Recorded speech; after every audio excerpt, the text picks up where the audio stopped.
Hello, नमस्कार, आदाब, सत श्री अकाल। मैं हूं नूर खान और आज हूं मैं डॉक्टर मनीष सिंगला के साथ। तो सर, आप बताइए कैसे हैं आप? मैं ठीक हूँ mister Noor, thank you so much. Sir, बहुत अच्छा है। अच्छा सर, मैं चाहता ये हूँ कि आप थोड़ा-सा अपना ना इंट्रोडक्शन प्लीज़ हमारे दर्शकों को एक बार दे दीजिए। So I am Dr. Manish Singh. I am a senior urologist. I am working in RG Stone Hospital, east of Kailash, New Delhi. Okay. तो सर, जैसे कि आज आपको पता ही है कि हमारा एक टॉपिक है, एक बहुत अहम टॉपिक है ओएबी। सो मेरे कुछ सवाल होंगे, what is exactly OAB is? ये है क्या? हमारे शरीर का कौन-सा ऐसा हिस्सा है जिसे ये कोई बीमारी है? ये आखिर मतलब क्या करता है? OAB what is exactly? हमारे दर्शकों को प्लीज़ एक बार बताइए आप। नूर, जैसा आपने बोला कि ये बहुत ही एक अहम टॉपिक है जिसको OAB बोलते हैं। OAB का फुल फॉर्म है over active bladder. In this the person feels sudden desire to pass urine. He or she goes to the toilet very frequently or sometimes urine toilet पहुंचने से पहले ही निकल जाता है, जिसको बोलते हैं यूरिनरी इनकॉन्टिनेंस। तो ये तीन चीजें मिलके ओवर एक्टिव ब्लैडर हमें बनाते हैं। ओके। सो सर, मैं जानना चाहता हूँ ऐसे जो सिम्पटम्स के लोग होते हैं इस जैसे आपने बताया, तो ये एग्ज़ैक्टली किन लोगों को होता है? और इनके क्या कॉज़ेज़ है? ये क्यों होता है लोगों के अंदर? सो पहले तो मैं ये बता दूं कि ये एक कंडीशन है जो काफ़ी कॉमन कंडीशन है, काफ़ी प्रेवलेंट है, बट समहाउ ये अंडर डायग्नोस्ड है। ये बहुत ज़्यादा इसका हम डायग्नोसिस बनाते नहीं है। उसका रीज़न ये है कि लोग अपनी समस्या को छुपाते हैं। वो अपने फिजिशियन से, अपने फैमिली डॉक्टर से या यूरोलॉजिस्ट से ये नहीं बताते। उनको लगता है कि शायद ये एज के हिसाब से ये जो यूरिनरी सिम्टम्स हैं वो ऐसा ही होता है। और कुछ लोगों को ये भी लगता है कि अगर ये सिम्पटम्स लेके हम डॉक्टर के पास जाएँगे, तो वो हमें कोई सर्जरी एडवाइस करेंगे। जबकि एक इसका बहुत ही इफ़ेक्टिव मेडिकल ट्रीटमेंट है, वो हम आगे डिस्कस करेंगे। बट मैंने बताया कि ये काफ़ी कॉमन कंडीशन है, बट समहाउ ये अंडर डायग्नोस्ड कंडीशन है। अब जैसा आपने पूछा कि इसके कॉजेज़ क्या हैं? इसके काफ़ी सारे कॉजेज़ हैं। अगर इसको नंबर वाइज़ गिनना शुरू करेंगे, तो सबसे जो कॉमन कॉज़ है, वो हाई कंज़प्शन ऑफ कैफ़ीन और अल्कोहल है। काफ़ी सारे लोग दिन में 6-7 कप कॉफ़ी पीते हैं, या काफ़ी सारे लोगों को डेली अल्कोहल लेने का एक रूटीन है। उन लोगों को ये ओवर एक्टिव ब्लैडर के सिम्पटम्स आते हैं। फिर कुछ लोगों को यूरिनरी ट्रैक इन्फेक्शन हो जाता है, उन लोगों को भी ये ओवर एक्टिव ब्लैडर के सिम्पटम्स आते हैं। कुछ एल्डरली लोग जो 50 साल के बाद, मेनली जो पुरुष हैं, उनको एक प्रोस्टेट नाम की एक बीमारी होती है, जिसमें प्रोस्टेट का बढ़ना या प्रोस्टेट में इन्फेक्शन होना, उससे भी ओवर एक्टिव ब्लैडर के सिम्पटम्स आते हैं। कुछ लोगों को न्यूरोलॉजिकल डिजीजेस होती हैं, जैसे स्पाइन का कोई प्रॉब्लम है, स्पाइनल कॉर्ड इंजरी है, स्पाइनल ट्यूमर्स हैं, और उन लोगों को भी ये ओवर एक्टिव ब्लैडर के सिम्पटम्स आ सकते हैं। डायबिटिक पेशेंट्स में ये ओवर एक्टिव ब्लैडर के सिम्पटम्स आ सकते हैं। और एक काफ़ी कॉमन एक प्रॉब्लम है, कुछ लोग जो हाइपरटेंशन की मेडिसिन्स लेते हैं, तो उन मेडिसिन्स में कुछ ऐसी चीज़ें हैं जिनसे कि यूरिन बहुत ज़्यादा बनता है और ओवर एक्टिव ब्लैडर के सिम्पटम्स आते हैं। तो ये 8-10 मेन कारण है जिस करके ओवर एक्टिव ब्लैडर लोगों को होता है। ये जो आपने इतनी बात बताई, इसके अंदर आप मुझे अब ये बताइए कि इसके सिम्पटम्स एक्चुअल में होते कैसे हैं? हुँ, सो जैसा कि मैंने पहले भी बताया, तो मेनली 4 सिम्पटम्स होते हैं। फर्स्ट सिम्पटम ये होता है कि there is a sudden desire to pass urine. हमें बहुत तीव्र इच्छा होती है यूरिन पास करने की, और उसको कंट्रोल करना मुश्किल हो जाता है। दूसरा कॉमन सिम्पटम होता है कि हमें जल्दी-जल्दी यूरिन पास करने की इच्छा होती है। जल्दी-जल्दी की अगर हम बात करें, तो दिन में अगर हम 8 या 8 बार से ज़्यादा यूरिन पास करते हैं और रात में 2 या 2 बार से ज़्यादा यूरिन पास करते हैं, तो हम उसको जल्दी-जल्दी यूरिन पास करने का बोलते हैं कि उन लोगों को जल्दी-जल्दी यूरिन हो रहा है। तो तीसरा है नॉकचूरिया। नॉकचूरिया ये होता है कि रात में अगर 2 से ज़्यादा बार हम यूरिन पास कर रहे हैं और हमारी नींद डिस्टर्ब हो रही है, या चौथा एक कारण है इनवॉलंटरी लॉस ऑफ यूरिन, कि हमें यूरिन लगता है और उसको कंट्रोल करना मुश्किल हो जाता है और कपड़ों के बीच में ही निकल जाता है। तो ये 4 मेन सिम्पटम्स हैं जिसमें हम इसको पेशेंट को ओवर एक्टिव ब्लैडर बोलते हैं। Okay. And sir, my next question is, आपने सिम्पटम्स तो हमें बता दी थी, इसका ट्रीटमेंट एक्चुअल में है क्या? लाइक हम इसे किस तरह से ट्रीट करते हैं आप लोग? आप लोग कैसे ट्रीट करते हैं? तो हम ओवर एक्टिव ब्लैडर का मैंने बताया कि 4 टाइप के जैसे सिम्पटम्स हैं, तो उनकी सेवेरिटी को पहले असेस करते हैं। पेशेंट की कितनी क्वालिटी ऑफ लाइफ कॉम्प्रोमाइज़ हो गई है, कितने उसको सिम्पटम्स है, उसके बेसिस पे हम 4 लेवल पे उसका ट्रीटमेंट डिसाइड करते हैं। 4 लेवल में सबसे पहला लेवल होता है कि हम लाइफ़स्टाइल मॉडिफ़िकेशन करते हैं, या उसका बिहेवियरल मॉडिफ़िकेशन बोलते हैं, या बिहेवियरल ट्रीटमेंट बोलते हैं। लाइफ़स्टाइल मॉडिफ़िकेशन में क्या करते हैं कि हम पहले असेस करते हैं कि पेशेंट कहीं बहुत ज़्यादा कैफ़ीन, अल्कोहल या बहुत ज़्यादा वाटर कंज़म्पशन तो नहीं करता। अगर कुछ ऐसा चल रहा है, तो हम अल्कोहल कम करने के लिए बोलते हैं, वाटर कंज़म्पशन कम करने के लिए बोलते हैं, और अगर ज़्यादा कैफ़ीन वाली चीज़ें ले रहे हैं, तो वो कम करने के लिए बोलते हैं। तो ये नंबर 1 स्टेप है। नंबर 2 स्टेप उसके अंदर बिहेवियरल मॉडिफ़िकेशंस है, जिसमें कि पेशेंट्स को एक पेल्विक फ्लोर मसल एक्सरसाइज के बारे में बताते हैं, जिसको कीगल्स एक्सरसाइजेस बोलते हैं। सो सर मैं अब आपसे जानना चाहता हूँ that what are the treatment options for OAB? इसके ट्रीटमेंट ऑप्शंस मतलब कौन-कौन से रहते हैं? जैसा हमने डिस्कस करा कि जो ओवर एक्टिव ब्लैडर के सिम्टम्स हैं, वो कुछ लोगों को माइल्ड सिम्टम्स होते हैं और कुछ लोगों को काफ़ी सीवियर सिम्टम्स होते हैं। तो वो सिम्टम्स की सेवेरिटी के हिसाब से हम उनका ट्रीटमेंट प्लान करते हैं। तो इसमें बेसिकली 4 लेवल का ट्रीटमेंट रहता है। तो फर्स्ट लेवल का जो ट्रीटमेंट है, उसमें हम लाइफ़स्टाइल मॉडिफ़िकेशंस और बिहेवियरल थेरेपी उसको बोलते हैं। सेकंड जो लेवल है, उसमें मेडिकेशंस आती हैं, या सर्जरी। थर्ड ऑप्शन है हमारा सर्जिकल ऑप्शंस।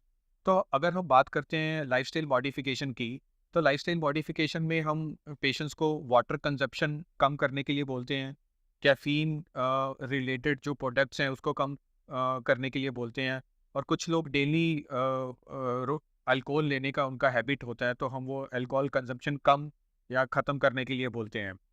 तो बिहेवियरल मॉडिफिकेशन एक बहुत इंपॉर्टेंट चीज़ है, जिसको हम पेल्विक फ्लोर मसल ट्रेनिंग बोलते हैं, या पेल्विक फ्लोर एक्सरसाइजेस बोलते हैं।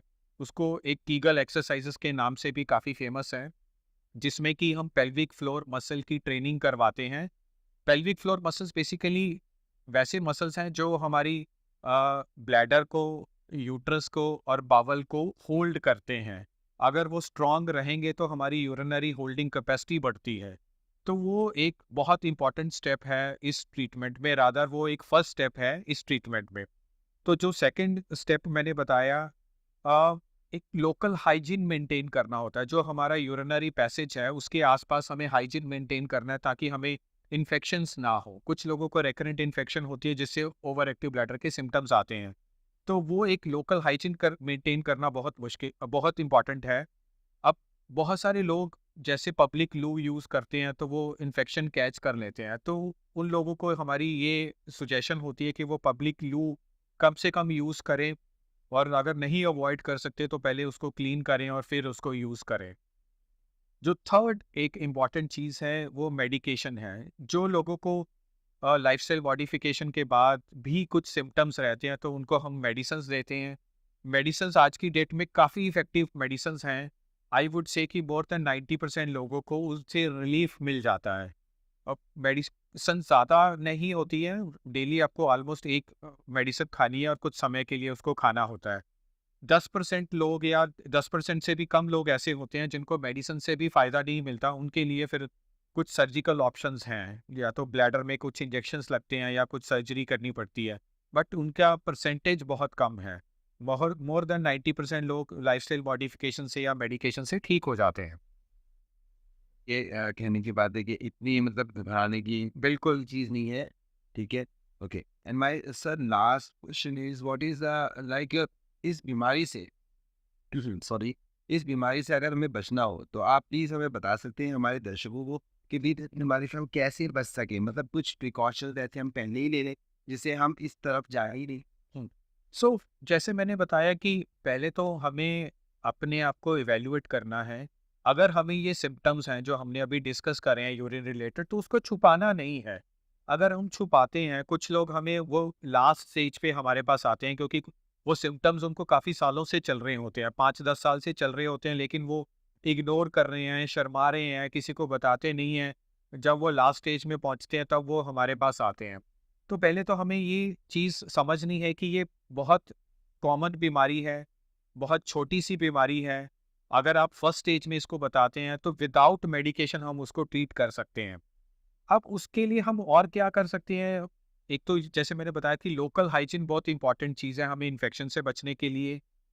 अगर हमें ये सिम्पटम्स हैं खुद भी, अगर आपको लगता है कि आप बहुत ज़्यादा चाय कॉफ़ी लेते हैं, लेट्स से कि आप दिन में 2 से ज़्यादा चाय या कॉफ़ी लेते हैं, डेली आपको ड्रिंक करने की हैबिट है, तो वो हैबिट्स आपको चेंज करनी बहुत ज़रूरी है। अगर आपका वेट बढ़ रहा है, अगर आपको लग रहा है कि आप ओवरवेट हैं, ओबीज़ हैं, तो आपको वो कम करने की कोशिश करनी है। मैं सब लोगों को ये बोलता हूँ कि आप हफ्ते में 5 दिन वॉक करो और डेली 30 मिनट्स वॉक करो। वो सबसे एक इम्पॉर्टेंट चीज़ है वेट रिडक्शन के लिए। बहुत सारे लोग स्मोकिंग करते हैं। अगर आप कुछ सालों से स्मोकिंग कर रहे हैं, तो कुछ सालों में ये पक्का है कि आपको ओवर एक्टिव ब्लैडर के सिम्पटम्स आएँगे ही आएँगे। तो आप कितना स्मोकिंग करते हैं, कितना कम कर सकते हैं, बंद करें तो बहुत अच्छी बात है। और ये सब एक इम्पॉर्टेंट चीज़ें हैं जो आपको लाइफ़स्टाइल मॉडिफ़िकेशन में आएँगी। अगर आप 50 साल के ऊपर आ गए हैं, तो आपको अपना डायबिटिक स्टेटस चेक कराना चाहिए। 50 साल के ऊपर पुरुषों को प्रोस्टेट की बीमारी हो जाती है, तो उसके लिए कुछ सिंपल टेस्ट हैं, अल्ट्रासाउंड है, यूरिन का टेस्ट है, वो करवाना चाहिए। हमारा टेंडेंसी ये रहती है कि हम सब ये प्रॉब्लम्स को फर्स्ट स्टेज में ही पकड़ लें और इसको तभी के तभी उसको ट्रीट कर दें, ताकि ये आगे चल के हमारी क्वालिटी ऑफ लाइफ को ख़राब ना करे। हमने ये भी देखा है कि लोग सालों से सफ़र कर रहे हैं, सालों से घर की चारदीवारी में कैद हो गए हैं, खाली इस करके कि उन्होंने इस बीमारी को बढ़ने दिया और वो एक बेड से बस टॉयलेट तक की उनकी ज़िंदगी रह जाती है। कहीं भी बाहर जाना होता है तो पहले वो सोचते हैं कि भाई टॉयलेट मिलेगा कि नहीं मिलेगा, मैं टॉयलेट कैसे करूँगी या करूँगा। तो हमें उनसे बचना है, बहुत ही सिंपल चीज़ है, मैं फिर से बता रहा हूँ।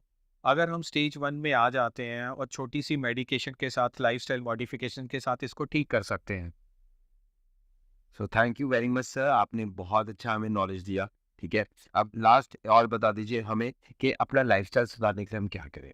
लाइफ़स्टाइल सुधारने के लिए जैसे मैंने बोला कि हर लोग बोलते हैं कि हमें एक हेल्दी डाइट खानी चाहिए। हेल्दी डाइट का मतलब ये होता है कि भई उसमें शुगर रिलेटेड प्रोडक्ट्स कम करने हैं, एनिमल प्रोटीन्स हमें कम करने हैं, कोशिश ये करनी है कि हमें प्लांट बेस्ड जो डाइट है उसको ज़्यादा अपनी लाइफ में अपनाएँ।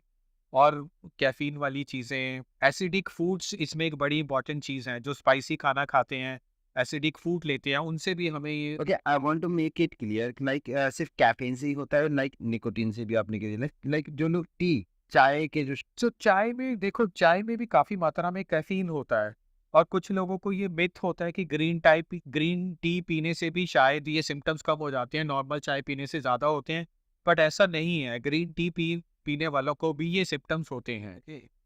तो हमें चाय, कॉफ़ी, चॉकलेट जिसमें काफ़ी मात्रा में कैफ़ीन होता है, तो उन चीज़ों को अवॉइड करना चाहिए। और जो लोग ये कच्चा प्याज खाते हैं, है ना? उन लोगों को भी ये देखा गया है कि ये सिम्पटम ज़्यादा होते हैं, तो वो उसको भी बड़ी कॉमन सी चीज़ है, हम अपनी डेली डाइट में कच्चा प्याज लेते हैं, तो उसको भी उस कम करना चाहिए। उसको बंद तो नहीं मैं बोलूँगा कि करना चाहिए, बट हाँ, क्वांटिटी थोड़ी कम करनी चाहिए। Thank you so much sir, so that was doctor Manish Singla, thank you so much.